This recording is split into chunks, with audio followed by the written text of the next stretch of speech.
Hello and welcome back to the Knowing Who podcast. This is episode 16. 16. And it's got 6 in it. I was going to say sounding similar to 16. We are talking about the 60th anniversary specials from last year. What's weird is that this year is the 61st anniversary, so swap those numbers around and we've done it. It was planned. It was planned. It was really. planned from Yeah, the start. And it's exactly a year since the Giggle went on TV. Yeah, when this is going out, it is exactly a year to the day, which is nuts because it both feels and like... was actually planned as well. And that was planned. But it is crazy because it feels like both yesterday and also... It feels like 3 years ago to me. It's very strange. I was watching them and I thought, God, this I know everything about this. It's so old now. It's crackers. I can't wait to chat all things and this big sort of 1 year on 60th anniversary retrospect. But in the meantime, just before that, yes. In terms of news, we've had... I mean, there's a new sonic screwdriver toy that's coming out. Basically identical. I think it's already out. I think people have it. Oh, is it out? Oh, but there you go. I think yes, no, I've I have seen some pictures people and with it, videos yeah. and things. It's a red version from the Christmas pink, special. Please. Is it pink? It's officially pink. I think it's sort of orange in real yeah. life. Because we were chatting about this. It's like we a were two-tone thing. Yeah. I mean, is it from the Devil's Cord as well, or is it just the Christmas one? I don't think it's the Devil's Cord one. It's like too light.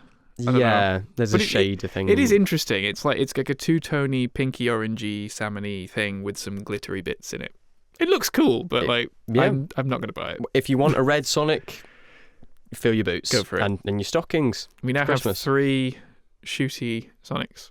Which is more than we had for 12, 13 combined. Yeah. So there we go. No, we had 2 12 Sonic screwdrivers. 1 green, 1 blue. So that's 3 in total. But I mean, this is a Doctor who has about 7 variants of Sonic screwdriver anyway, so it makes sense. We also had a brand new trailer for the Christmas special. It was I believe it was a Disney Plus trailer, and then the Beeb also just put it on iPlayer or something. It strikes me as a Disney trailer because it's had the whole Who brings joy. Yeah. It's like, that sort of slightly glamorized American way of kind of making it, oh wow, look at this, which I like. I think, but it looks quite Moffat-y, doesn't it? Multiple doctors talking to each other and angst and whatever. We had clips from the previous season and all sorts. Yeah. But yeah, I'm more excited for it now. I'm exactly the same. I watched that trailer and I was like, oh, and not only does I feel Christmassy because it's got the whole dun dun dun dun dun dun dun. What's Yep, deck the halls. Deck the halls. There you go. It should have been Joy to the World, really, shouldn't it?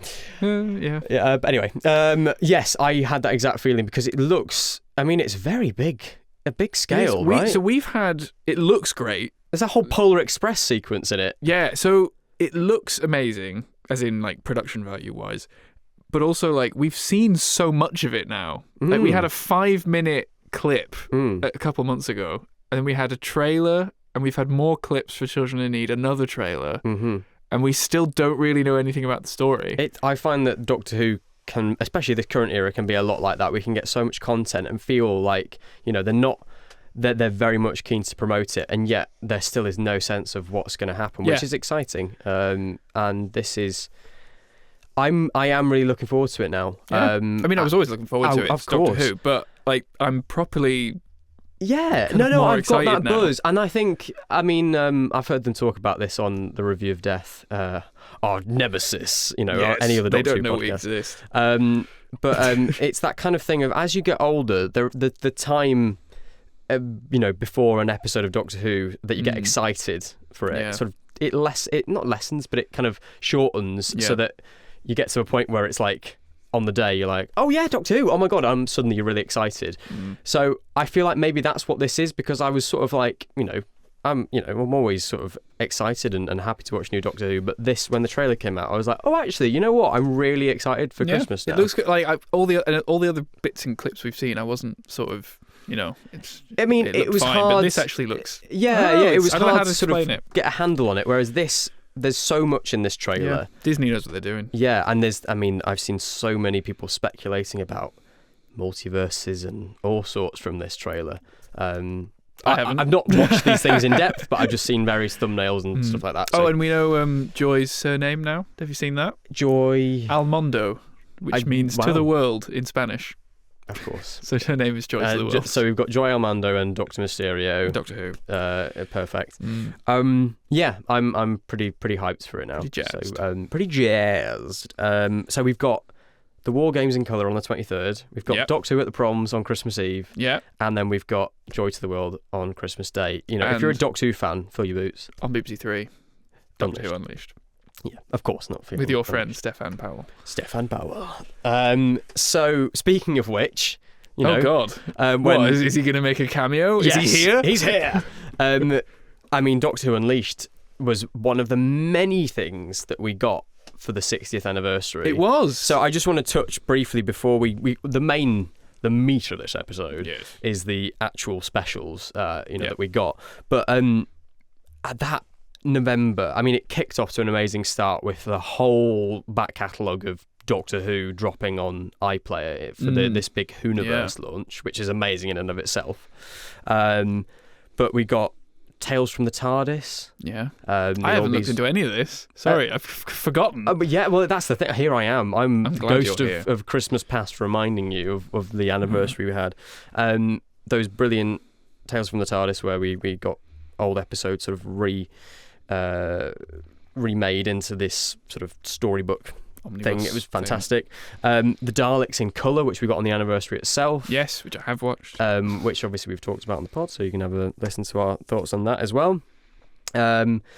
All sorts of documentaries. There was that one, Talking Doctor Who with David Tennant, where he sort of went through the BBC archive and watched a few clips and took the mick of Peter Davison's hair and all this sort of stuff. And the Russell one as well. The Russell one, the Imagine wasn't strictly documentary, Doctor Who, but it was released around that time, wasn't it? And it was on the Doctor Who bit on iPlayer. It must have been near Christmas because I remember that they go on the set of the Church on Ruby Road, don't they? On the Goblin ship.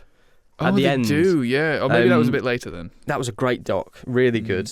And then loads of other things in the Whoniverse of old that, Sarah Jane, Torchwood, all these shows, and Doctor Who Confidential got dropped on iPlayer as well. I mean, it was crazy. I've still not done what I said I'd do and just watch Confidential. It's great. They're real time capsules as well because the music, the hairstyles, the outfits, it's all very much rooted in that year that it came out. So, and you can see Russell, his hair growing and all sorts as he's been interviewed in various different spaces, and the money gets more expensive and there's a better backdrop. Like Phil Collinson in the first series of Doctor Who Confidential has like a tiny printout of the Series 1 poster behind him, and by Series 4 they've got Daleks behind them and models and all sorts.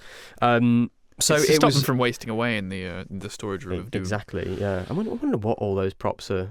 What's happening? Well, we saw bits of it in the Russell documentary. Actually, I was going to mention it. Is it like a sort of a bit in Cardiff where they've got so it's not in Bad Wolf and it's not in BBC. They've hired out a warehouse, I believe, from what I remember. And there's just props, wall to wall props, old TARDISes, like 80s TARDISes and Jodie TARDISes and Tennant ones. So basically everything from the experience. Everything from the experience, basically. It's been everything that's not warehouse. been taken to New Zealand and LA, wherever World War I not on that tour. But the thing I was going to mention was in that documentary, they go and see the crackled up Jodie TARDIS from the end of Flux? No, from the Christmas New Year's special. Eve of the Daleks.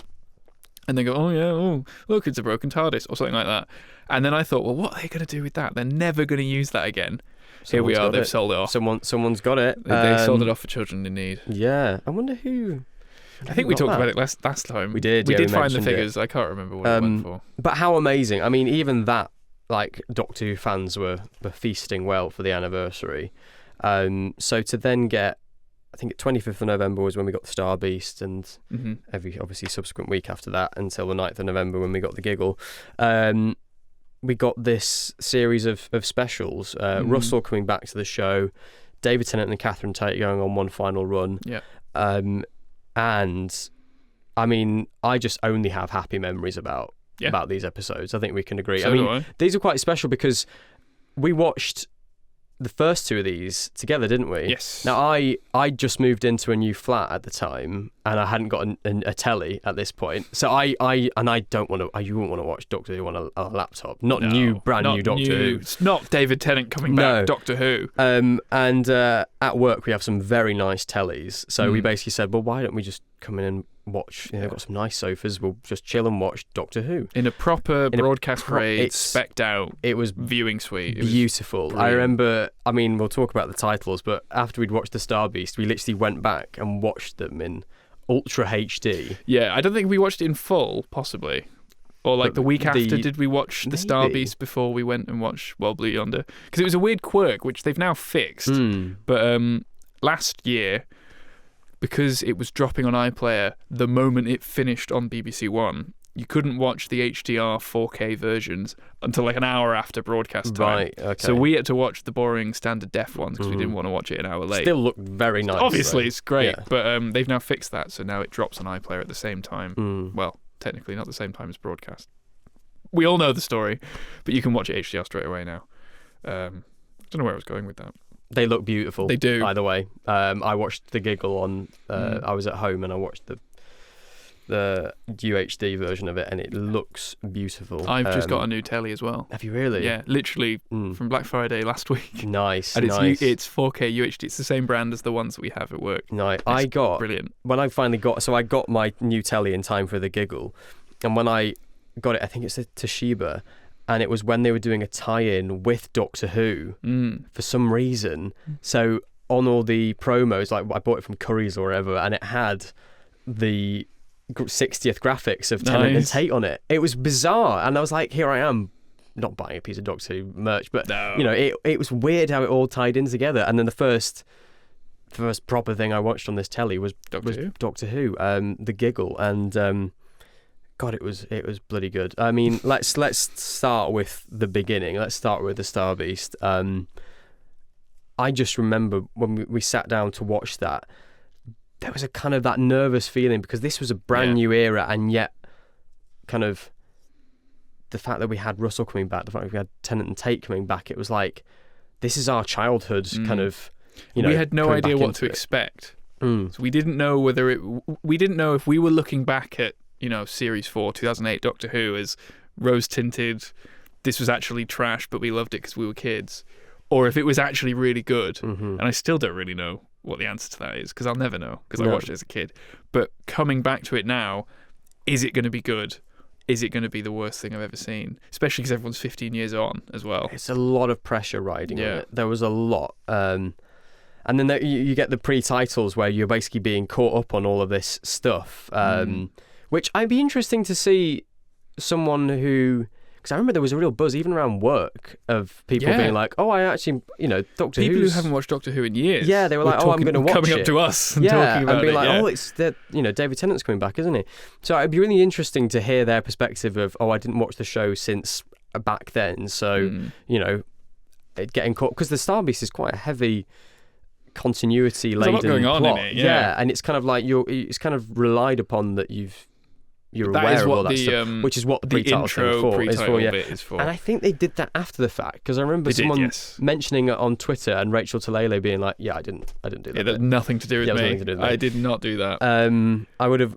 I think it seems like a Disney Plus kind of note. Yeah, I think Russell did explain it at one point. I don't know what the explanation. Obviously, it's to explain what's happened in the last 15 years or so, and what we left off on in 2008. But it's sort of... Do you know what it puts me in the mind of? Yeah. On Netflix, I think they did this for Sex Education. Before each series, they do like an in-character bit where Ncuti Gatwa playing Eric. I think I've heard of him. Yeah, he's gone on to do some other things. And the other guy, I've forgotten his name. But anyway, they basically say this is what happened in the last series, and they catch up. But it's like a little bonus thing. Oh right, it's not you don't watch it. It's not tagged onto the first episode, but it's like a Netflix sort of additional thing. The thing about this, I don't really mind it. I think it's a bit sort of funny and silly, and I don't really think it's needed, but it's fine.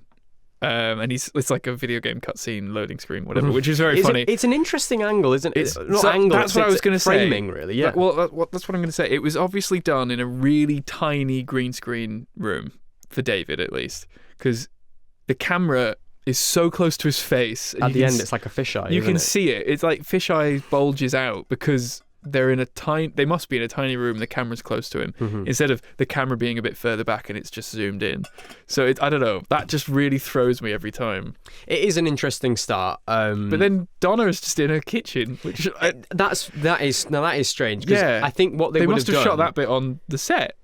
They did, and they must have done. Yeah. But what they must have thought was, well, we can't have the Doctor, because you'd obviously have the Doctor in the TARDIS, right? We can't do that yet. We can't do that because, one, if we had him in Jodie's TARDIS, that would be confusing for people, and two, we can't have the new one. And the set had probably been destroyed as well by that point. The Jodie TARDIS set, or taken down. Probably. Yeah, they moved studios. Actually. Yeah, yeah, exactly. It wasn't. So that's why they did it. But yeah, it is what it is. Yeah.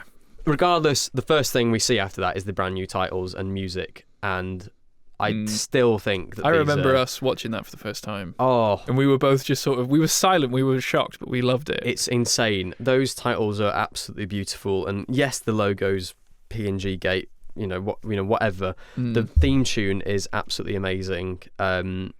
I adore the little flourishes. Yeah, even the breathing is weird, and I love it. And the piano, and the sort of the whole da-da-da, that sort of added to the build-up of it as well. There's so much to love in that, and the TARDIS is going on a real journey in that. I still wish we got the bits of the Doctor hanging out the side of the TARDIS. I'd be really interested to see it. What it would have looked like, because at the time, as soon as we heard that was a thing, I was awful. I was like, why? Oh, I'd have loved to have seen Moffat that. killed it. Yeah, but maybe these things happen for a reason, and maybe it genuinely was cut for the right reasons. Even if it did mess with the timings of the entire. Even if it did mess with the timings, but they sort of fixed that for Shooties, sort of. Series 2, we'll have a better one for Series 2. Yeah. So yeah, I mean, the new titles were just absolutely beautiful, a proper great sort of revamp, and then you get this really confident start of the TARDIS lands. The Doctor walks out, and here we are. We're just in the adventure.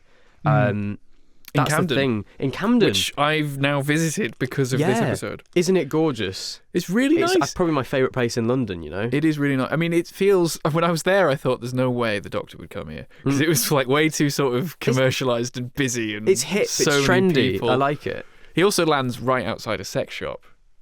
That's not what that is. Well, there's right at the back of it. Because I visited the shop and I was like, oh my god, what have I stumbled into? Is it really? Yeah. Wow. Okay, right at the back. Yeah. Sorry, that's not very family friendly. I have to admit, I did love how, because this Cyberdog shop was quite prevalent in the background things, and people were sort of like, oh, Cyberman story. Like, no. I remember seeing, it was in June or July of the year before 2022.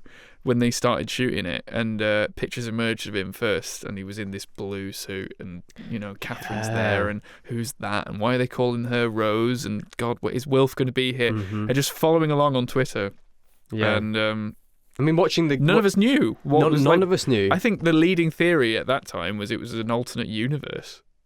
Yeah, that's what I thought it was, because I thought there's no way he's going to come back and be a different Doctor, and there's also no way that 10 is wearing anything other than the brown trench coat. Yeah, and we were all wrong.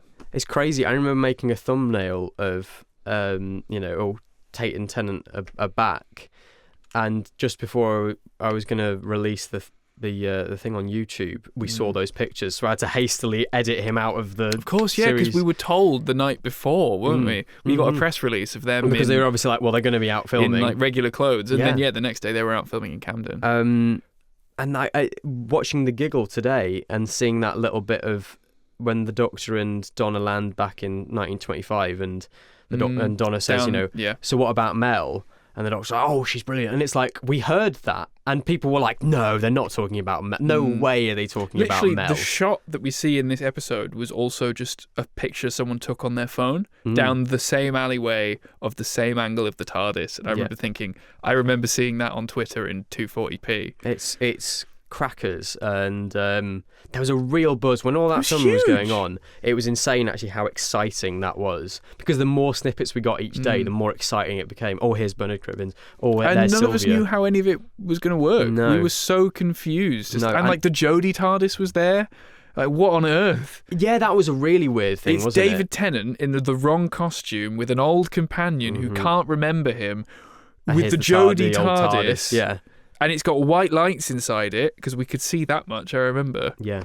So when we saw it, it didn't feel real. It was like, we've kind of seen this, and no, we're finally seeing as it was meant to be. And it was just as surreal for me when I went to Camden and I saw all of those bits. Like, I posed where the TARDIS was. I think a lot of people have done that in the last year. Yeah. And taken pictures of, this happened there and this happened there. It's and iconic. if I stand here, then this is what they saw. Yeah. It's kind of it's weird actually how instantly iconic that Camden stuff became. You know, just it's up there with the Daleks on Westminster Bridge and the Shad Powell Thames Estate and stuff like that. The Powell Estate, yeah, it's which all isn't right as there. classy as Westminster Bridge in Camden. But, I wouldn't recommend going there. I've been told. But regardless, fantastic to see all that stuff. It's such a cozy story, The Star Beast. It is. Rachel Taylor does a fantastic job with directing it. The whole Noble unit is just like, it is ridiculously cozy. I've written down, I had this sort of epiphany when I was watching it the other day. Not epiphany, it's the wrong word. But it feels very Sarah Jane-y. I know what you mean. Street-based, big goofy monsters, but they're bad guys, but they're also the good guys. Spoilers. You've watched this. I would absolutely love it. It would be an absolutely amazing move if this is your first experience of the 60th anniversary special. I know, right? But it's like, it's family, it's street-based, there's mum and dad are around, and then there's the kids are doing part of it, because Rose goes out with the random neighbour kid, who I don't think has a name.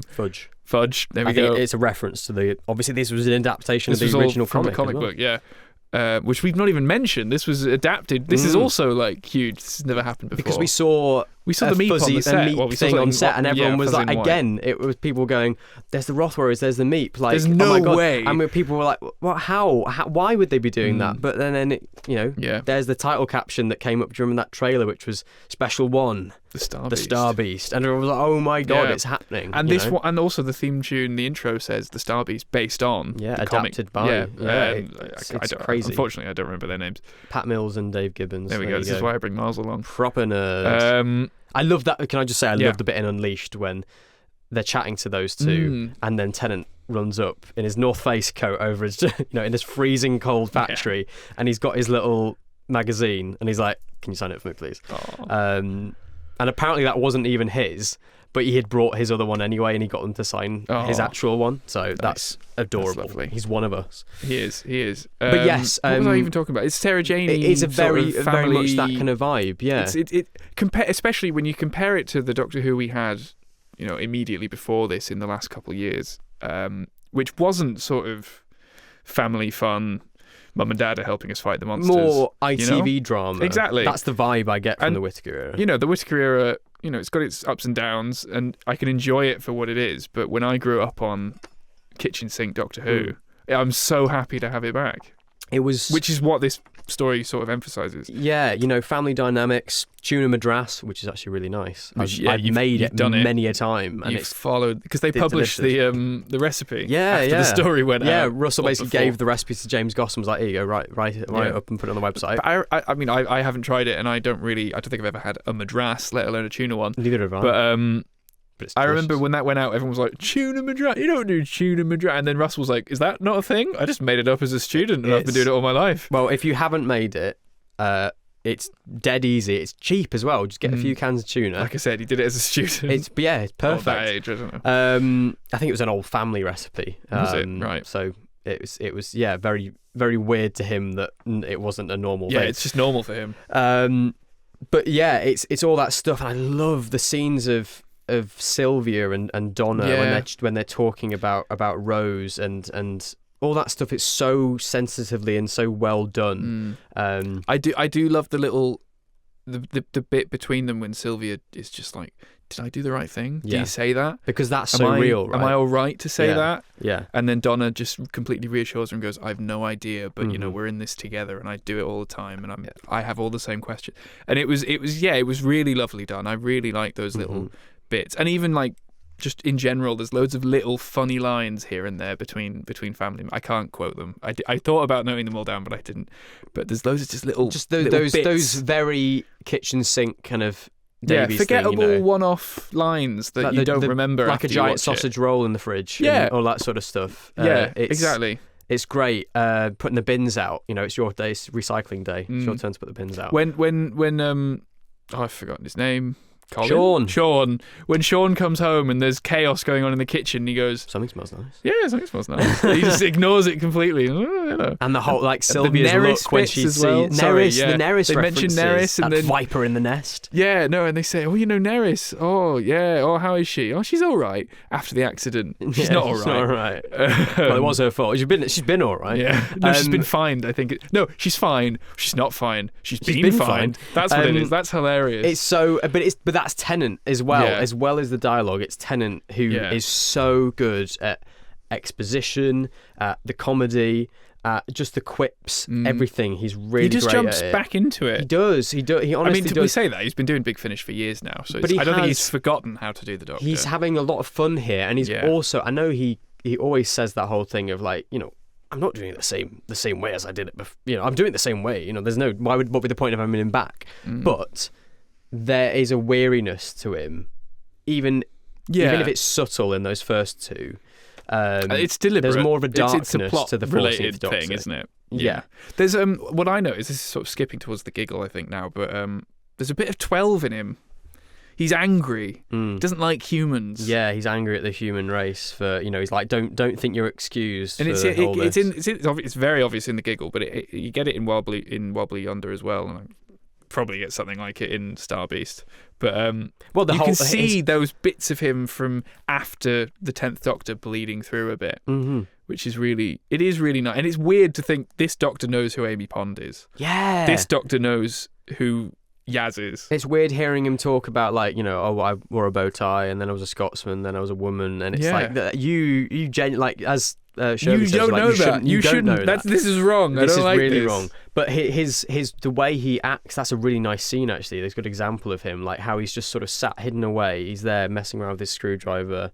I hate the panels. I hate the force field. The force field the thing TV maybe is a bit too and it's never come back as well. So Russell agrees. He does not like it either. He can't. But the whole, I love the idea of that the Sonic can make sort of a viewing screen. No, I hate that. Sorry. I like I'll die on this hill. But anyway, the way he's sort of sat in the shadows and she talks to him and he's sort of trying to be hidden away. And then when a unit trooper comes in to talk, he just sort of backs away into the shadows and he doesn't trust him. And he doesn't quite trust him. And I think that's very telling of what Unit has now become compared to what it was in 2008. It's going to be interesting to see how they explore that in the spin-off. Yeah, I hope they do sort of look into that. And I hope they think, God, no, the military's awful. There's some interesting ground to be covered with that stuff. Because I think even in Torchwood, they touch on that.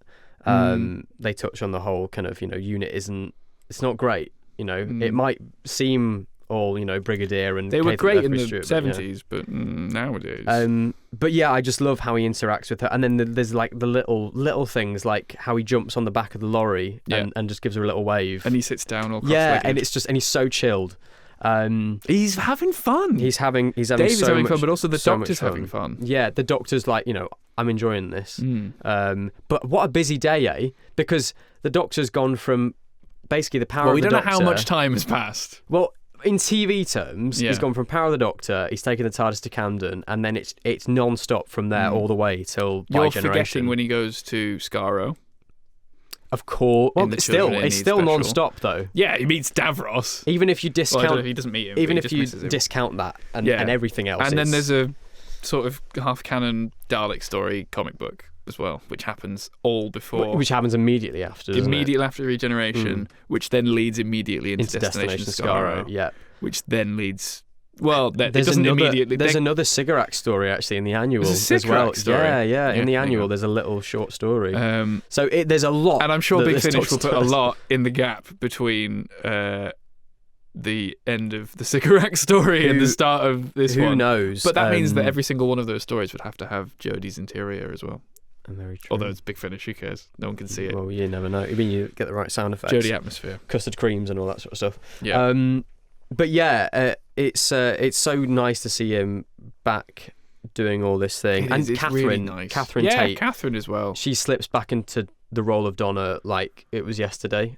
There's no... Again, she's been doing bits for Big Finish, but like Although genuinely... she's a very different Donna in this story. She's more grown up. She's more mature. She also doesn't remember who the Doctor is. Yeah. But she's not Christmas special Ragnos Donna.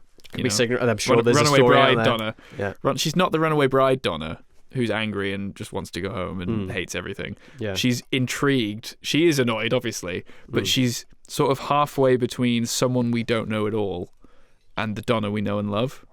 And she's trying to get back to what we know as Donna. That's through the entire story. This whole story is about how we're going to get Donna back, basically.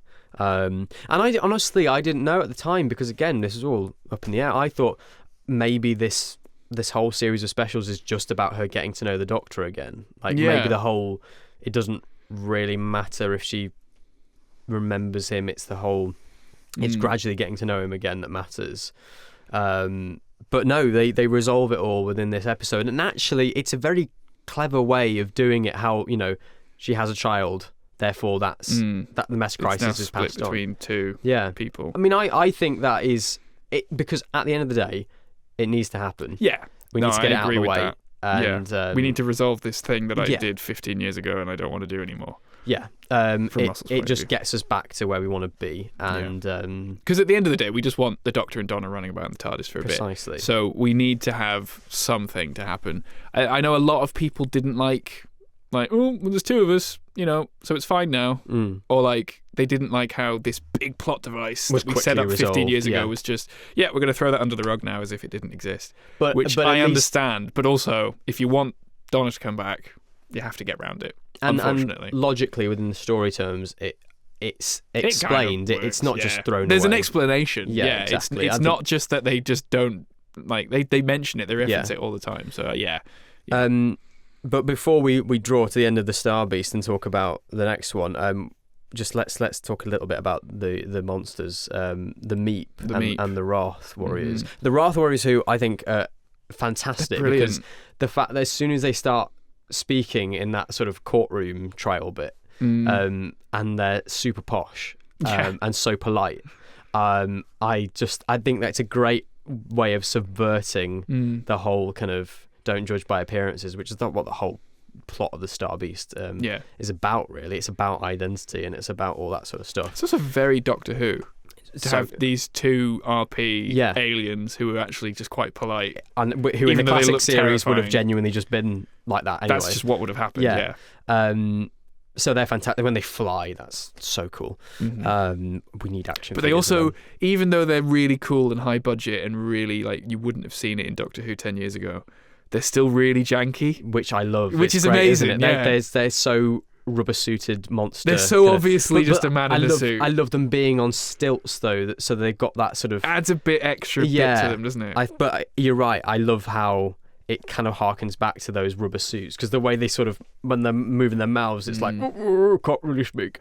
Yeah. And it's funny seeing them in Unleashed when they're just sort of, hello. Hello. It's fantastic. But the Meep, obviously, not only amazingly brought to life by Miriam Margolyes, who is perhaps one of the best bits of monster casting ever. Yeah.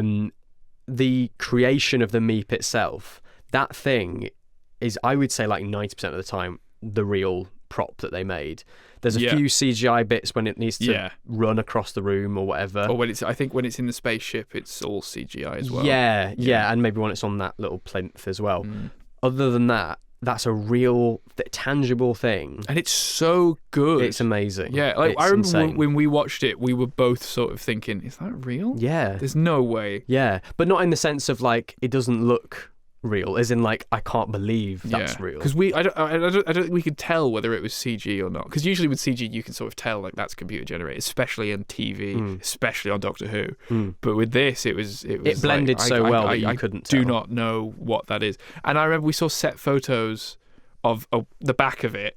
Whether what we saw was a dumbed down CG reference model or the actual puppet, I don't know, but we knew that there was something on set, so that's why we were thinking there's no way this is what we saw that day. Crazy good. A beautiful visual, and it's such a shame that they didn't manage to get the plush version out, because if they'd got it out around Christmas, that would have been the perfect sort of storm of it's just come out and here it is now.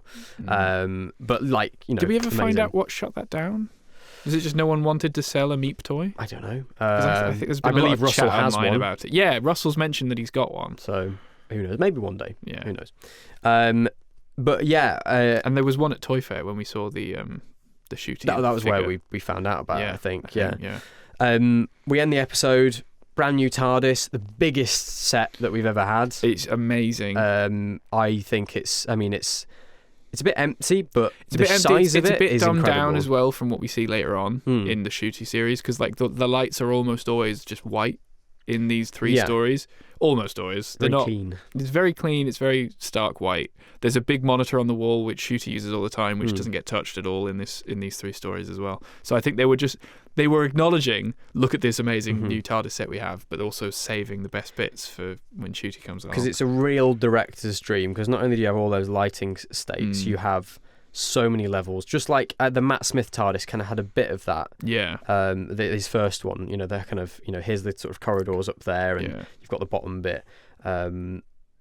And I suppose they had it with the Capaldi one as well. Like, here's the 3 strict levels. Yeah. But we thought they were big sets. Yeah. Like, after Tennant's TARDIS like blew up and we saw Smith's for the first time, we thought that was huge. I remember doing a set tour because Doctor Experience did, like, you know, you could go to the TARDIS set as well as the Experience. Yeah. And it's not as big as it looks on screen. No, well, when you see it behind the scenes, it doesn't look big. It's just, it's very contained. Whereas, this new one, it looks massive. So many levels. You can literally get a crane in and do these massive shots. It's missing a wall. So when you see it in Unleashed, and it's like the old Tennant one. It's like the old Tennant one, which you can kind of see when they shoot it, because basically every shot is from that angle. But you almost don't question it. Yeah, but it's also, they do bring the camera on to the TARDIS, which they didn't often do in 2008 and before. Yeah. So it's sort of halfway between that old TARDIS and the Matt Smith Capaldi one, I suppose. But they also shoot it really well. I think they must have a bit of wall which they can move in. Oh, well, they rotate the console they probably or fly something. In a few bits of the I'm set sure, when they need it, don't they? Yeah. It's a brilliant set. It's gorgeous. It's so good. I would love to dance around that. I'd love to run around like Tennant does on it. Yeah, that's one of my favourite scenes from all of these specials, when Tennant... And the score is so beautiful. Murray Gold, throughout all these specials, he gets to do the sort of joyous nature of the Star Beast, the really unnerving stuff in Wild Blue Yonder, and then in the Giggle, that kind of epic, mad, insane, kind of crazy stuff. It's a real showcase of how good he is at what he does. So yeah, that scene, the joy of Tennant running around that console room, and probably regretting it after take one and being like, oh, maybe I shouldn't have. I've got to do that 4 more times. Yeah, I've got to do that a few more.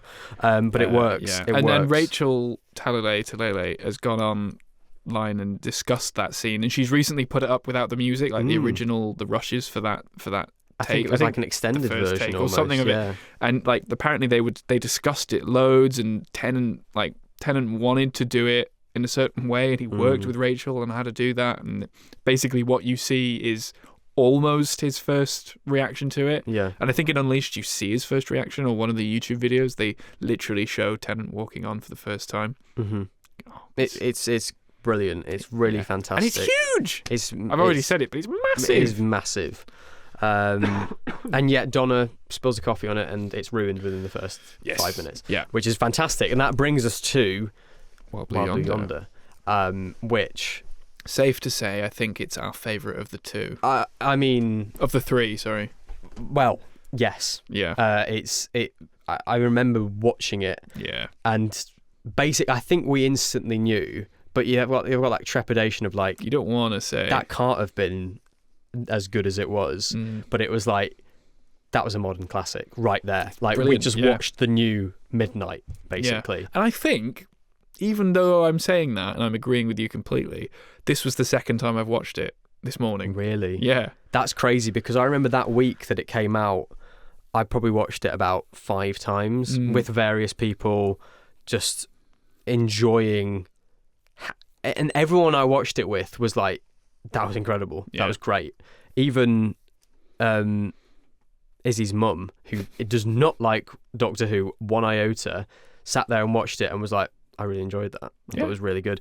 It's funny, it's dark, it's awe-inspiring. It's a massive mystery. It's a huge mystery. You're hooked throughout the whole thing, because this whole thing of doppelgangers, and it kind of touched on themes of like AI, you know, how, you know, here's even these things to before imitate the us. doppelgangers turn up. It's like, what the hell? Where are we? Where's the TARDIS? Why What's did that the bad airlock door guy? open and close? What's this robot about? Yeah, who's the robot? Why is there no pilot? Why are there no life signs? It's all just question. And of course, at the time we watched it, we didn't know anything about the story. Because in all the adverts, I think all we got was one shot, and it was the TARDIS flying away. And then the bit of the Doctor going, I'm sorry, Donna. Yeah. And that was it. Yeah. And obviously they hid it for... so scary, the TARDIS ran away. We got that line as well, I think. That was, I think and that was it. That's all we knew. That's all we knew. And going into it, we were all like, Matt Smith's coming back, Capaldi's coming back. So I think that the people who weren't as much of a fan of this, I mean, you know, I think this is probably generalising it, but I think the people who weren't a fan of it were the people who were so focused on this being a big, you know, well, they've not said anything about it, therefore it's going to have all these people in it. I don't think for a moment I thought any of that was going to happen. Not in the heart. Exactly. Your heart of hearts. Would have been great. I'm not denying that I would have loved it if someone did come back, but because of what we got. It's a great story. I genuinely love it, and the fact that we didn't know anything about it going into it made it so much better. It made it more unnerving. It made it more scary. We didn't know who the bad guy was. The bad guy was. So a lot of the time, I find when you go into a TV series and you've seen the trailers and you've seen the bad guy and you know who the baddie is this week and you've seen the next time trailer from last week, you know who the bad guy is, you sort of vaguely know what their plan's going to be, and you know at the end they're going to beat them. In this story, because the bad guy is them, essentially, or people who want to completely imitate them, we've seen a next time trailer. Yeah. For all we know, those guys in the next time trailer are the bad guys from this story. Yeah. There's literally, because the bad guys are who they are, and because we don't know anything about their plan, that could just be them in the next time trailer. I remember thinking about Donna, you know, they tease that that's it, she's dead. Yeah. And the camera even cuts to a shot of the ship blowing up. It's like, well, there you go. She's gone. I was gonna bring us back around, but like at the end of this story, the Doctor takes the wrong Donna home. And then Donna looks into the flames. She's essentially, you can sort of feel it. She's just praying. She's like, I'm so sorry, you know, I'm never going to see my family again. That's all running through her head. She's about to die. And I'm just thinking, well, if this is the end of the story, then this has really got an impact on the Giggle. Like, is the bad guy for the Giggle the not thing? Like, and you're thinking all of these things, and it's completely plausible. And it works so well. And sure, at the end of the day, the Doctor realises, saves the day, Donna comes home. But it gets you. Yeah, and you genuinely think that that's the end of the story. Yeah. And it's really well done. It's the score. It's Catherine Tate. Both of them. I mean, let's be honest, other than Isaac Newton and whatever Susan Twist's character was in that one. Mrs. Merridew, yes, that's it. Who, obviously, the amount of speculation on her character when it came from the credits, it's like, who's Mrs. Merridew? What's this? What's going on here? If only we knew what would come. If only we knew. But ultimately, and obviously the bit of Bernard Cribbins at the end, ultimately this is just Tennant and Tate carrying the whole damn thing, and you don't feel that. Like, you don't feel like, oh, this is just two actors. You feel they're carrying it so well. It's up there with like Capaldi and Heaven Sent carrying a whole episode on his own. Like.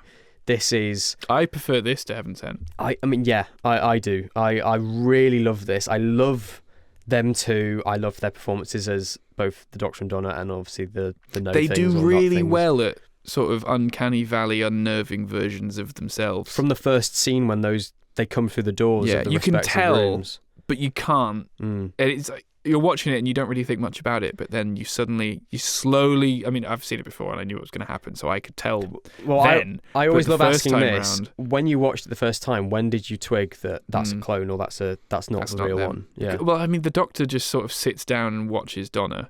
Well, if it was actually the Doctor, if you think about it, he would just do it for her, you know? So you already kind of felt... I don't think... I mean, the first time I watched it, I can't remember what I thought. But it might have even been when he says, my arms are too long. Which line after line great. In this. My arms are too long. It's a life form. with a bum.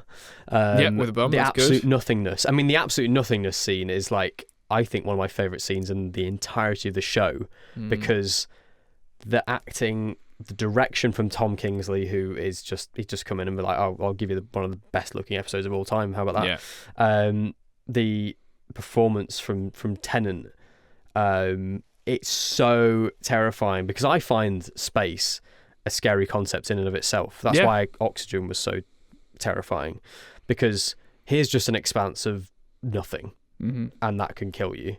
And the way that this is even more nothing. It just the camera stays on that shot where you can see the tiny little, there they are in the cockpit, and blackness on 90% of the screen. It's so beautiful, and the way that scene ends when the music cuts off and they basically are like, there's nothing here except this ship and an airlock door that opened and closed 3 years ago. Oh my god, it's like, oh wow, this is so great. Everything about this story I love. I even love the big corridor. I was going to say, what more do you want? Most it's of the this 60th story, anniversary, and it's all about running down most corridors. of this story was shot on a green screen treadmill. Not a green screen, virtual production treadmill, I think. No, it was a green screen. It wasn't Boom yet. It wasn't a projected screen. I have to watch Unleashed again. I think it was a green screen for this one. But it was all shot on a treadmill, all the corridor stuff. In baking hot summer as well. Yeah, it was that horrible summer where it was 40 degrees. Yeah, and Catherine Tate has a big air vent up her jumper for most of the time backstage. Unleashed is a great one. That's a good one. And then also, amongst all of that greatness and how much we're loving David and Catherine in this, and they're playing themselves and they're playing the bad guys and they're running up and down corridors and they're getting separated. The big arms, the prosthetics. High tension, amazing prosthetics.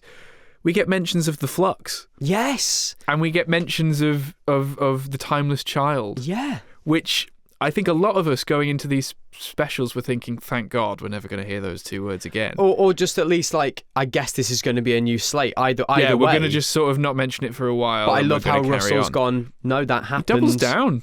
Yeah. And he makes it a part of the Doctor's character and was like, this really affected the Doctor. Yeah. And which, to be fair, we don't really see until post-regeneration.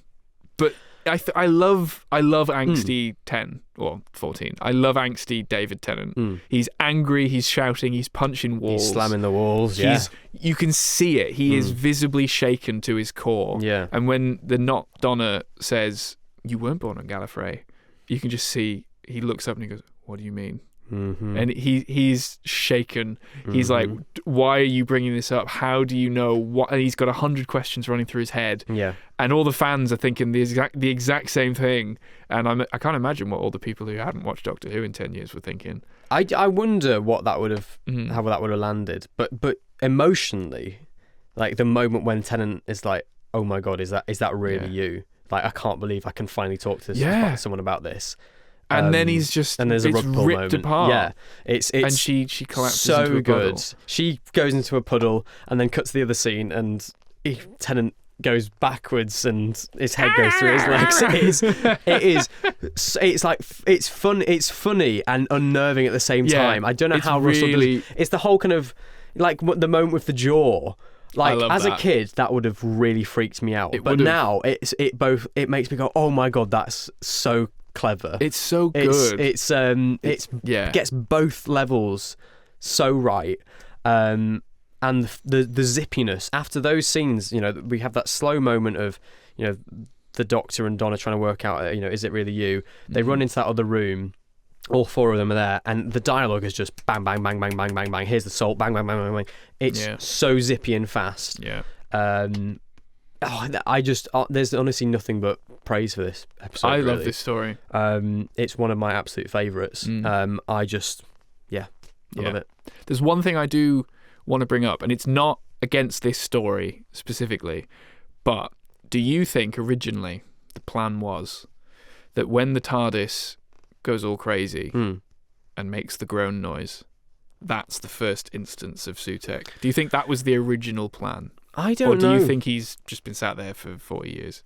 I think that... Because I think when you look at it in retrospect, that was the plan.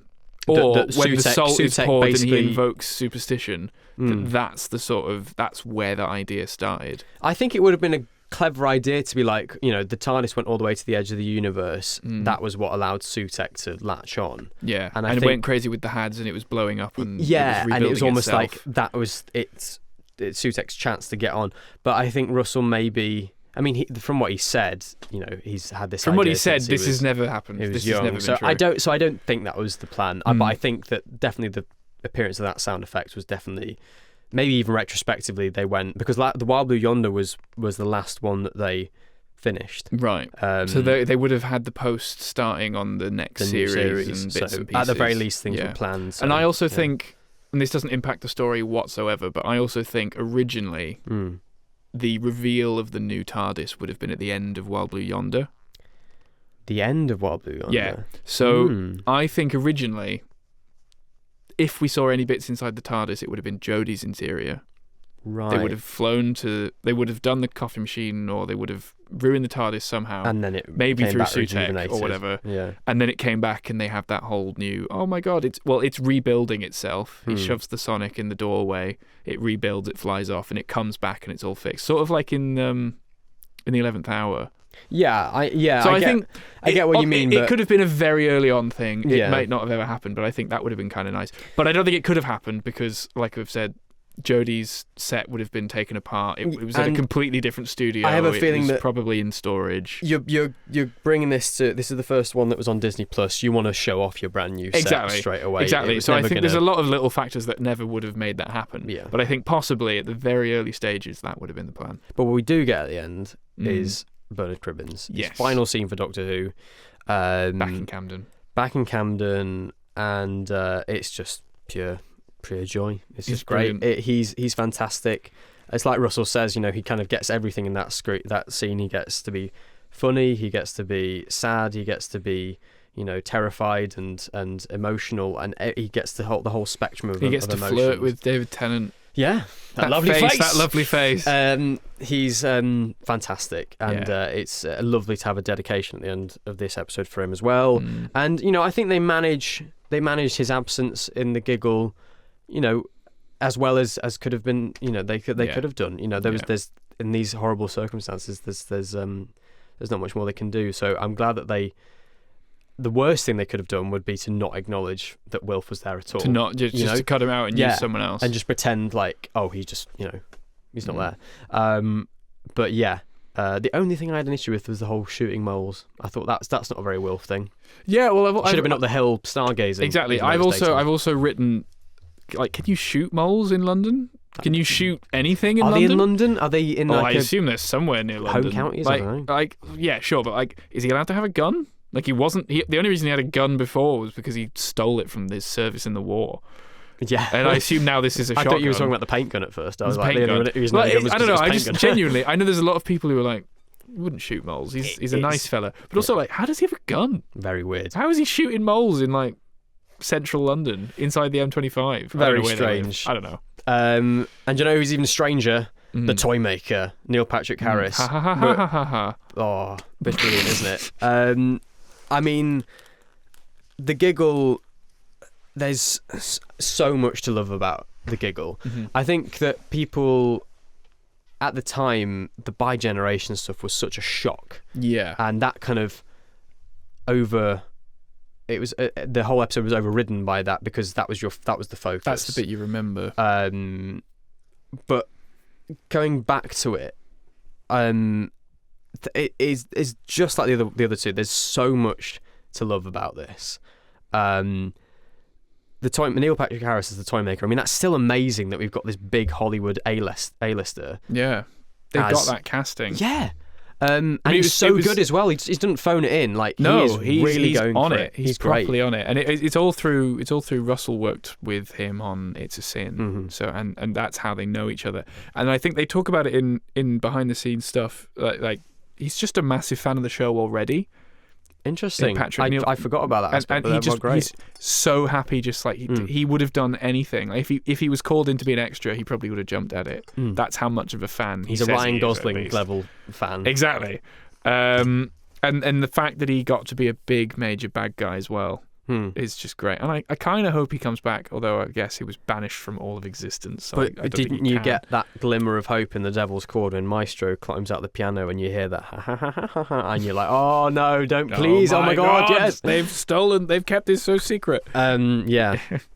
It'd be fantastic to see him again. I mean, there's a chance, I suppose, that they'll bring all the gods of whatever in the series 2 finale. But regardless, he's fantastic as the toy maker, the zany and really, I love that how he has all the different accents. I was going to say when he's in control. Yeah. But as soon as his control starts to slip or things become more serious, that's when he goes back into the traditional toy maker kind of RP. We meet again, Doctor, that kind of stuff. And I do quite like. I know it was kind of controversial, and I think we didn't really get it until the audio commentary came along. But he's just a horrible racist. Yeah, they add that to his. They add stuff to his character, and it's a throwback to the '60s, which I don't think any of us really knew until it was pointed out to us by Russell. But yeah, I mean, I wasn't even aware that it was a thing. Yeah, but so yeah, it was sort of a very sort of anti-Asian character. They take those stereotypes and apply it to a white man, and then he does the same thing. He's doing the German accent, but he's not really German. And he's making racial notes about people's skin colours, and it's him having fun at the expense of other people. And he's just a horrible, horrible man. Exactly. So and he just does it so well. And you have the secondary. He's so dislikable. He's so dislikable, and you have the secondary villain of Stooky Bill as well, who is freaky as all hell. And we saw in the trailers, and it was like, oh my god, we're gonna have a puppet as one of the baddies, all that works so well with the Stooky Sue and the Stooky Babbies. I like the Stooky Babbies. When Donna sort of decapitates and beats that is so funny. It's brilliant. She just beats the living hell out of I Stooky love her delivery when she comes into that room and she's like, if anyone tries to, attack me now, I will kill you. She's fantastic. All the plot in this, it's so fun. And if you've read it, I really recommend the Target book of this as well. Yeah, you love this book. It leans into that. It leans into that kind of zany craziness of the Giggle, and it really takes it and runs with it. So yeah, and I mean, spice up your life. I love that sequence. It's incredible. I'm sure there's people who hate it, because I know Doctor Who fans, but I love it. Doctor Who fans hating things is very. I mean, that's unusual. That never happens. That's not right. But I love it. I mean, it's an interesting choice of song. It's not a song that I hear all the time, but it's a song that everyone sort of knows, at least Everyone's in the UK. Yeah. And I don't know what Americans thought of that scene, but because Neil Patrick Harris says he'd never heard of it. Exactly, which is crazy. But it is really good, and it's obviously it probably took weeks to plan, shoot, rehearse. Edit, but like the whole everything probably took months. It's just brutal for that as one well, scene. Yeah, people have been thrown into walls. There's like bone cracking sound. People die. Bouncy people balls. Get turned into bouncy balls. Yeah. He also, which I didn't catch, just throws people off the side of the the balcony afterwards. Yeah. He's just, oh yeah, they're still falling. I think they're still falling, and then you just hear the splat. Yeah, and the guns with bullets of flowers, and it all adds to the set decoration as well. And then he does the snow angels or the flower angels. I mean, Chanya Button, who directed this, we need her back. She didn't do any shooty episodes, did she? No. I mean, because obviously we were aware of Rachel from previous Doctor Who episodes. Tom Kingsley I knew from doing Ghosts, the BBC sitcom, but Chanya I was not aware of at all, and she comes along and basically blows everything out of the water for this final episode, and it's we definitely would love to see her back. So it's so well staged, that whole sequence, everything with the toy maker, it's really fab. I mean, Unit, we've got introduced to the brand new tower. Yeah, which just popped up in a year. Avengers Tower, because there it is. The previous story before these specials was also set in Unit space in London. It was, and it was a completely different building. Yeah. So it's a very new. It's just opened this building. Yeah. And I love how they acknowledge it as well. It's not like people are like, oh, why is Unit not a secret thing anymore. The Doctor's like, oh, I'm glad here we are, out and proud, defending the world. This is you now.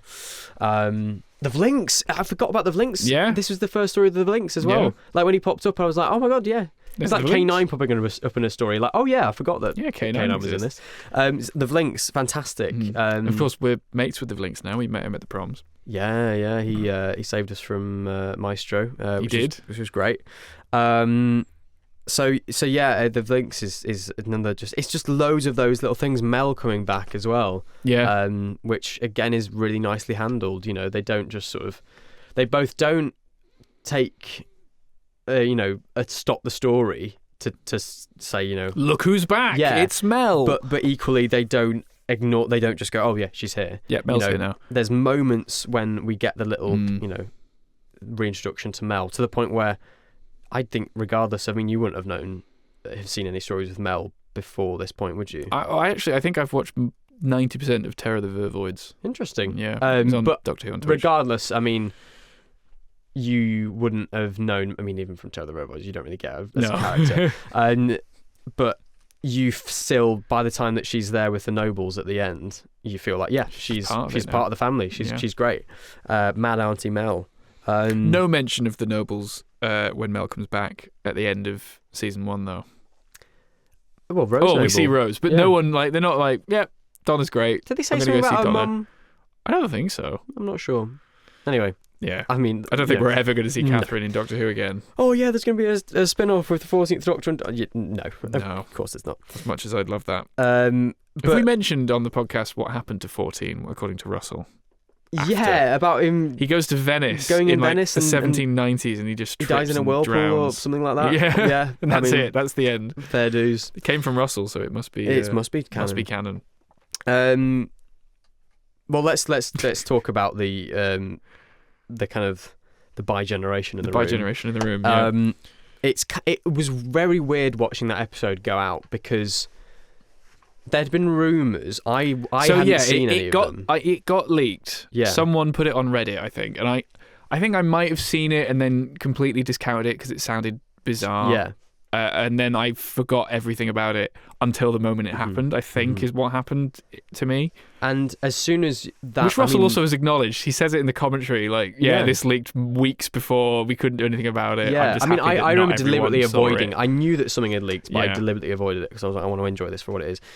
But the moment where that beautiful camera shot craning over the two of them as they're sort of split, as soon as that starts happening, you're like, I can't actually quite believe that this is Doctor Who history in the making. Yeah, and we watched it. Yeah.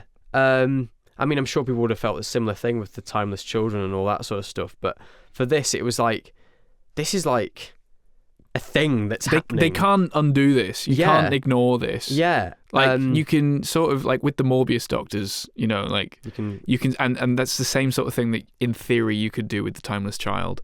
If the next showrunner comes along and says, actually, I don't like that, they can just ignore it. Yeah. But with this, they literally, they can't. It was a thing for 20 happened. Years, this will be in the next regeneration montage on the Doctor Who YouTube channel. Mm-hmm. This will always be rewatched. Well, this in the proms, with the Valet Dacian suite that we saw, that ends with the shot of, because it goes through all the regenerations, and it ends with the shot of Ncuti and David, split apart.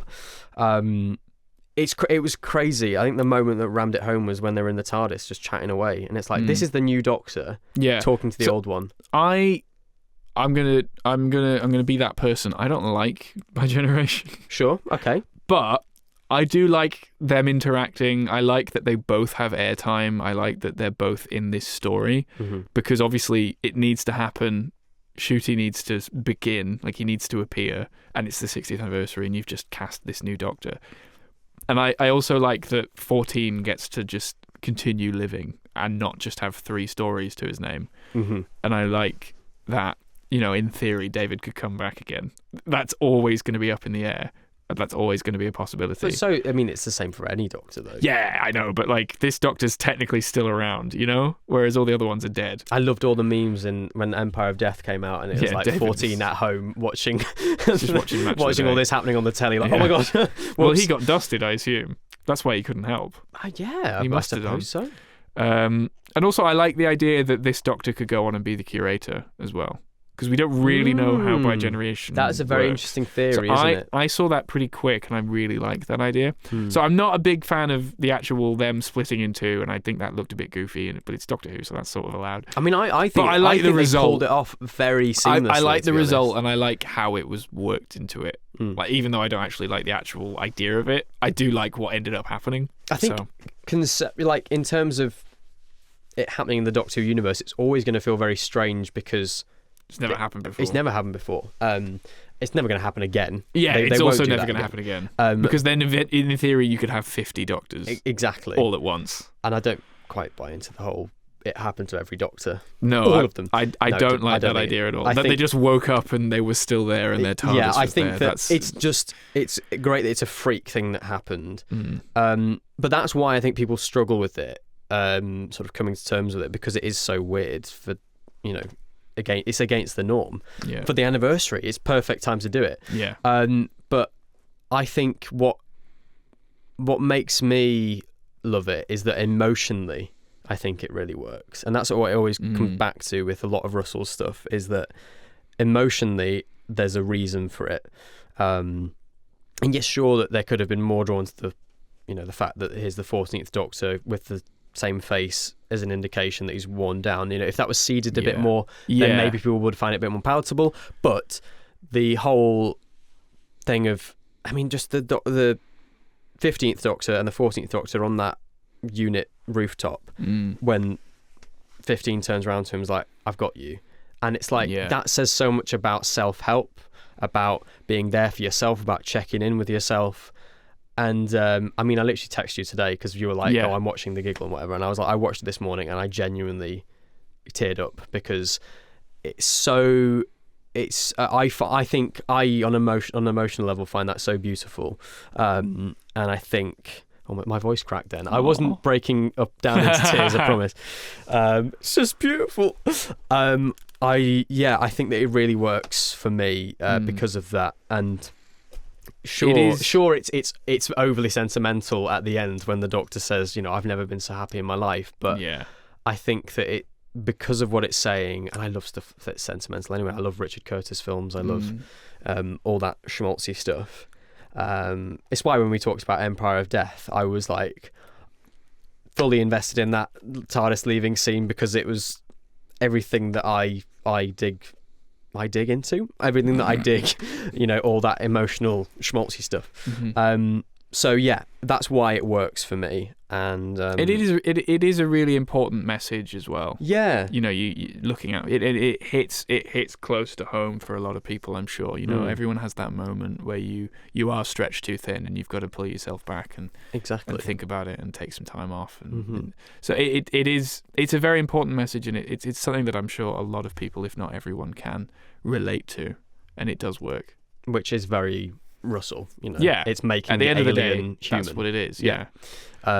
It's finding something that's so bizarre and weird, like bi-generation, and going, but isn't that quite relatable? And also, having now watched Ncuti's first series, I like it a lot more. It's weird, isn't it? I like this bit of the episode, because when we watched it, we had no idea who this guy was. He came out fully formed. There was no post-regenerative trauma. There was nothing like that. We just had this new Doctor, and he was just there. In his pants.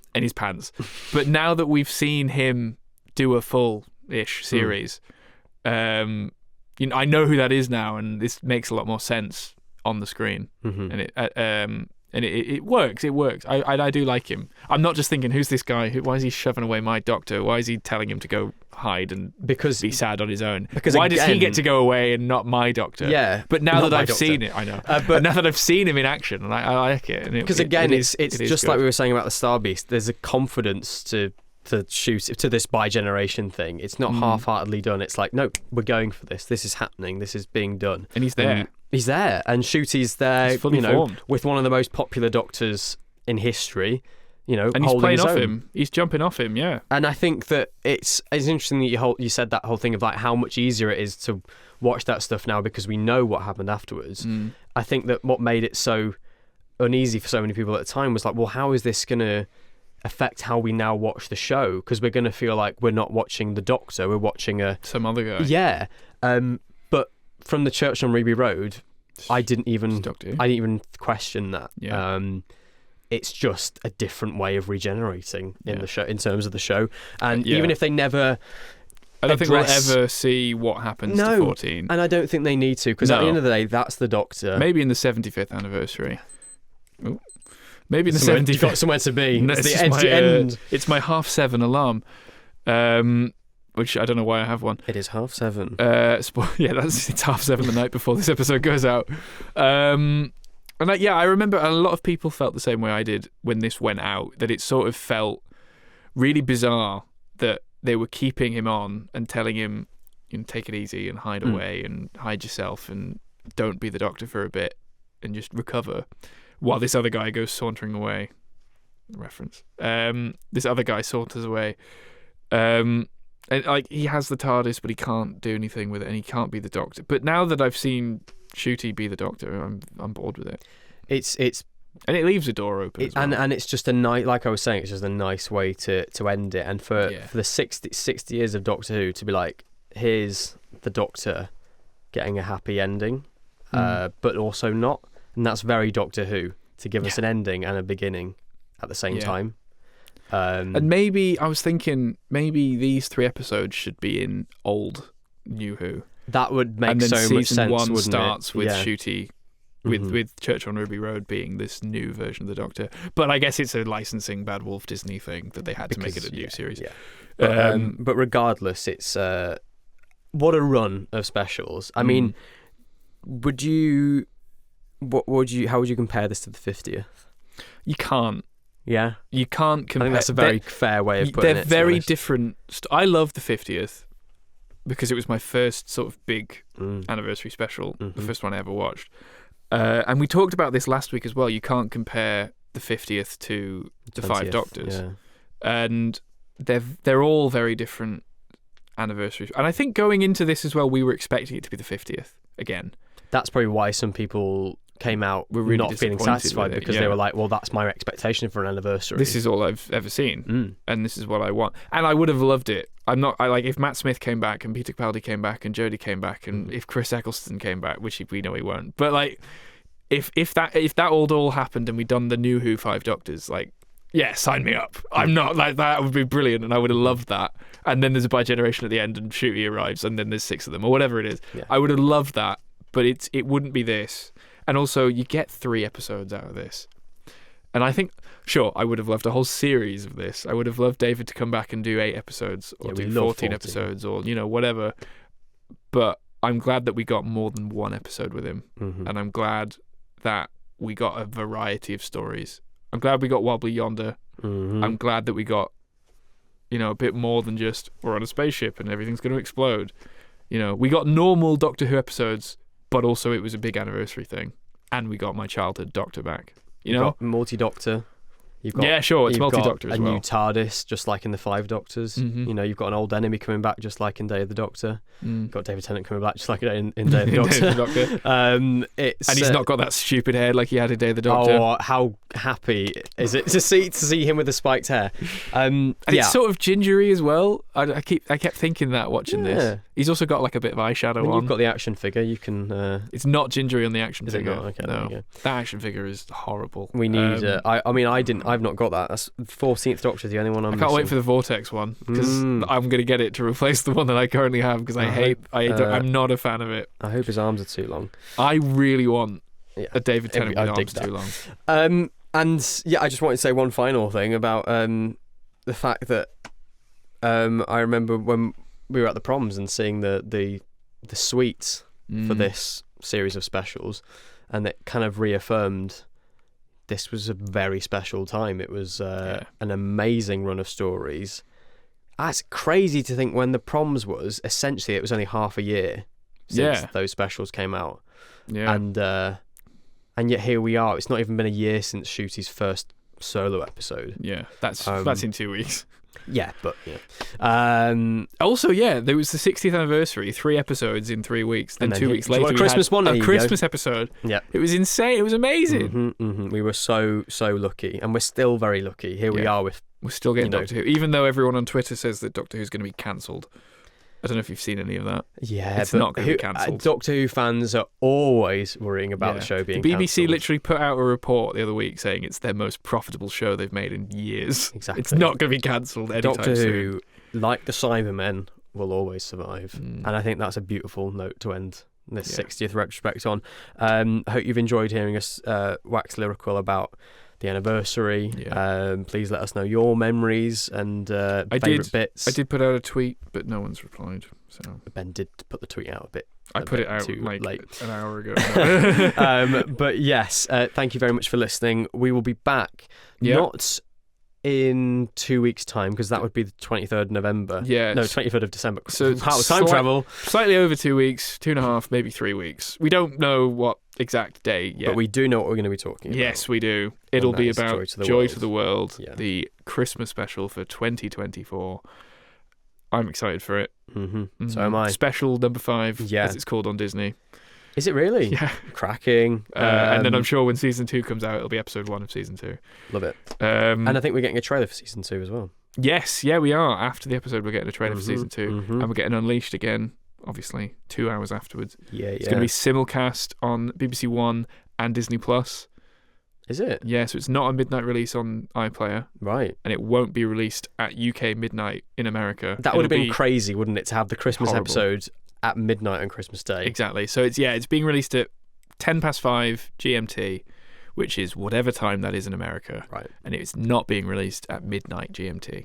Amazing. That's amazing. Well, there we go, everyone. We will we'll see you then for our chat on Joy to the World. Until then, Merry Christmas. Merry Christmas. And a happy 61st anniversary. Happy 61st anniversary-ish to Doctor Who. Yeah. And be merry. Joy to the world. Be bright. Ben, you ruined it! You've been listening to Knowing Who, another Doctor Who podcast, with me, Miles Taylor. And me, Ben Davidson. Thank you to Sonny King for producing our theme tune. And thank you to you for listening. You can find us on Spotify and Apple Podcasts, plus YouTube on the Tailored Vision YouTube channel. You can also follow us on all social media channels at Knowing Who Pod. Catch you next time for more Knowing Who.